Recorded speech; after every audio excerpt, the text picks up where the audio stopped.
NFF President AMAJU Pinnick turns 45. The Nigerian Football Federation chairman AMAJU Pinnick recently turned a year older. HipTv was there with him at his residence, where he was gladly joined by his wife and children in the cutting of the cake. Mr. AMAJU shared with us his excitement on turning a year older, acknowledging God Almighty for the gift of life and his blessing upon him and his family. It's my birthday. I want to say thank you, all the prayers, everybody. I've received a lot of calls, a lot of text messages, a lot of SMSs, WhatsApps, even up to this moment. So I really want to thank everybody, but most especially I want to thank God for making today a reality. I'm 45, I'm aging now, and that 5 years I'll be 50. And I want to thank God for all the good things he has done in my life. He further disclosed to us what we should expect on the next edition of Worry Again, scheduled for February 14, 2016. We have all A-listers, but the theme this time is more like the Valentine show. There's Timmy Dakolo, there's Banky W, I think, there's Techno, there's Celebobo, there's Tiwa, Savage, there's Majek Fajek. So it's going to be a huge show. There's a expletive dance group, there's everybody, you know, and we are looking forward to a very great show. So we are trying to introduce something new.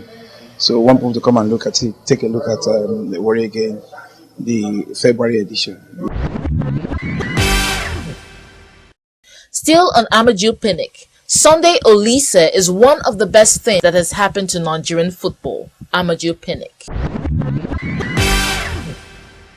Mr. AMAJU Pinnick, who was elected NFF president back in September 2014, spoke on the challenges his administration has faced since he took over as president, as well as the progress made so far. If you look at the last 6 weeks, a lot has happened in Nigeria. First, we qualified for the female under-20 World Championship. Nobody gave us a chance because South Africa came here and played 2-1. They needed to just score 1 goal in South Africa, and we went there and we drew, and we qualified. We also qualified to among the last 20 that will compete for the 5 slots in the World Cup. We also won the Under-17 World Cup, you know, within the last 5 weeks, and we ended a league that is so robust that people now go back to the stadium irrespective of which team is playing in the Premier League. So I believe we've done quite a lot, and we trained referees, we trained coaches, and part of the training we gave coaches was what's called match analysis and backroom analysis. And if you look at the way we are scoring now, we score through set pieces. I can tell you emphatically that those are some of the things gotten from our training. He also spoke on the major problems the NFF is currently facing, stating clearly that the major problem is trying to isolate the NFF from government fundings. A major problem right now is our dream running Nigerian football is to isolate government as much as possible from funding, but it's been impossible because the economic depression, so to speak, has affected every fabric of the economy, including Nigerian corporates.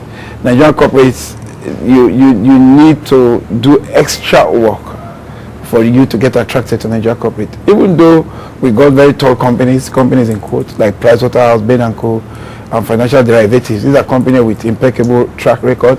To work with us in the Federation is still very difficult. He highlighted to us some of the programs the NFF has in the pipeline in discovering more football talents. We are coming out with our twin program, sponsored by Zenith Bank, under 20, under 13 and under 17, under 15. The idea behind this is to have, called in the Next Eagles tournament, to have an under 13 and under 15.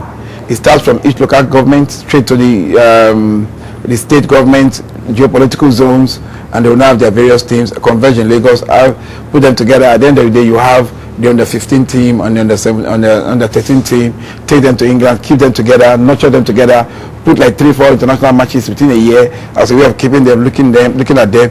But even in the course of this ladder going up, some we go and start playing for the various academies we have in the country. Some we go ahead and play for the various junior teams like Warriors under 13, Warriors under 15. All of that things we really want to introduce. HipTv asked him if he thinks the President Muhammadu Buhari-led administration is paying due attention to football in Nigeria. He had this to say. Yeah, I mean, he has demonstrated that. The President has demonstrated that, and he's not new to it. We had an interaction with him.